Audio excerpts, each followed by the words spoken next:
It's Little Red Riding Hood, and this is a pre-recorded video. I wanted to let you know that the library is closed for curbside service today, and we won't be doing it again until tomorrow.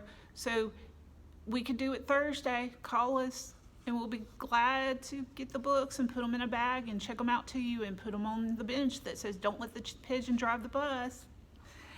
Also, if you have not registered for summer reading, it's still open. Just go to www.mccpl.lib.al.us. Now it's time to read Pay Attention, Carter Jones by Gary D. Schmidt. And we're on chapter 8. So Carter's still waiting for an email from his father's where we left off yesterday. But also he was having to eat in the dining room all by himself. Everybody was asleep, and then he had to walk Ned around the block. So chapter 8 is a rabbit. A rabbit is a batsman who may be new to the game or simply not very skilled, and so it seems to be fearful as he faces the boiler. By the time I got back home, the kitchen was smelling of apples, and my mother and Emily and Charlie and Annie were standing around the kitchen table eating little apple tarts for breakfast. And then Billy Colt and I were eating little apple tarts too. I told him he could come home to eat breakfast with us if I didn't have to pick up the you-know-what. We were all drinking big glasses of milk. "Is this 1%? said Billy Colt. "Certainly not," Emily said. And when we were all done, we'd gathered up the dishes. The butler said, "Right, give me a moment and we'll be off." Billy Colt looked at me. "Off where?" I shrugged. The butler tossed me the eggplant's keys and said, "Would you mind warming up the Bentley, young Master Carter?" Billy Colt looked at me again. "Sure," I said. "And young Master William, if you would be so good as to carry in the long case in the rather cumbersome bag you'll find on the back seat, I'd be so grateful." We went out to the eggplant, and I started her thrumming, then went back inside. Billy brought in the case and the rather cumbersome bag and said, "You ever drive it?" And I said, "All the time." And he said, "Where?" And I said, "Around." And he said he wished he had a butler too. And then the butler came out of the bathroom. He wasn't in any suit anymore. He was all in white. White shoes, white long pants, white collared shirt, white sweater over the white collared shirt, and a white hat. He took the rather cumbersome bag from Billy Colt, opened it, and took out 2 huge marshmallowy pads. Billy and I stared at the pads, sort of stunned.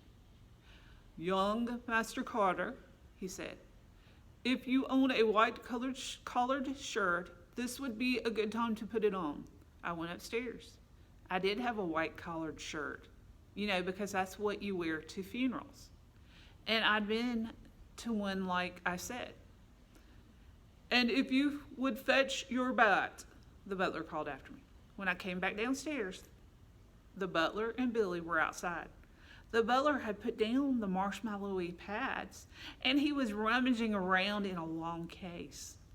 He pulled out 2 white sweaters and 2 white hats. "We will have to make do with these, though they may be a bit on the large side. Don them, please." What could we do? We donned them. And by the time we were finished putting on white sweaters and white hats, Annie and Charlie and Emily, who were on the stoop, had almost collapsed, giggling. "You should wear those all the time," said Charlie.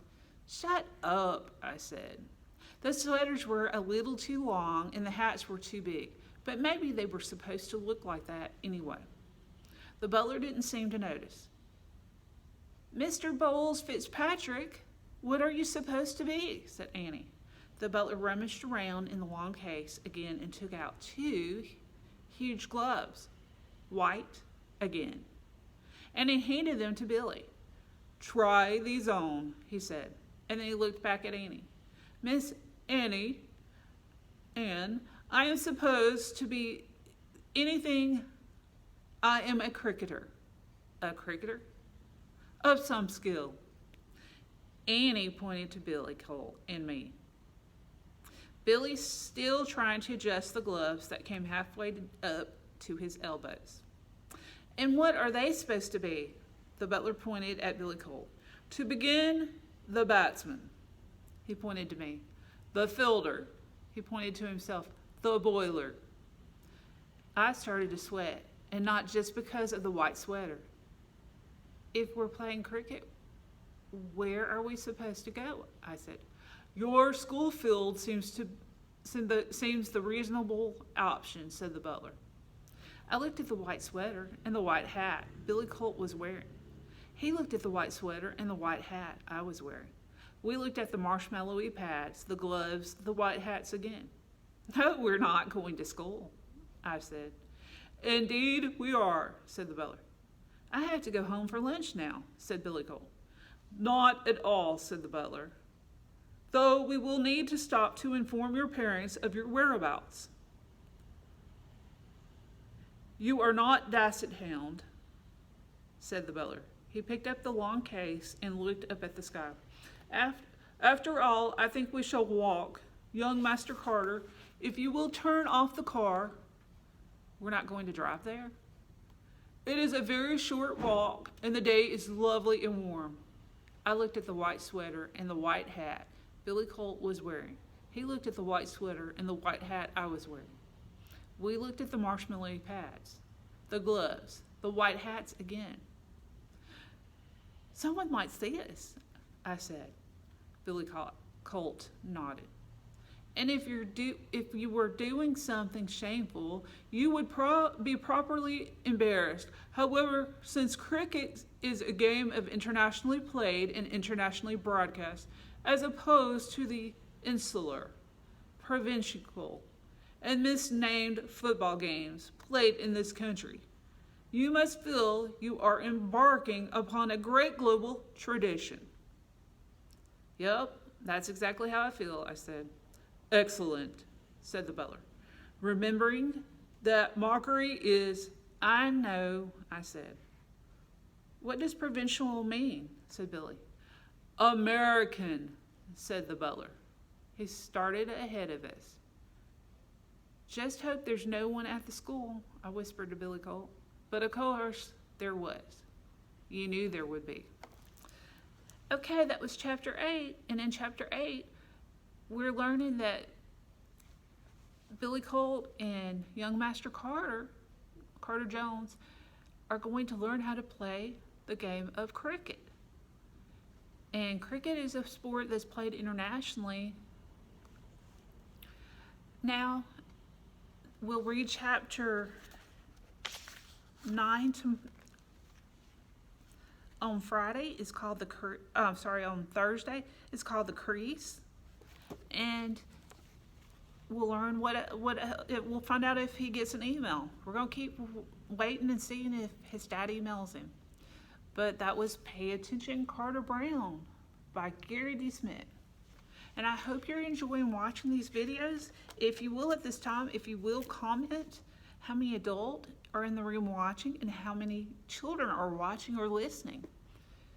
Thank you so much for your time. And don't forget to call us about curbside service, 334-625-4844 tomorrow, because we're closed today. And don't forget, we have a book drop out front. It's not out front. It's if you go around the side of the building, it's towards the back. You can return your books in there. Also, don't forget to sign up for summer reading, www.mccpl.lib.al.us. And if you missed summer reading yesterday, for Louder, it was on Facebook Live. You can still catch it on Facebook at Louder's Facebook page. And you can also catch it on Pike Road's Facebook page. Thank you for tuning in, and I hope you have a wonderful, happy reading time. Don't forget to stop and read for 30 minutes a day. Happy reading! See you soon.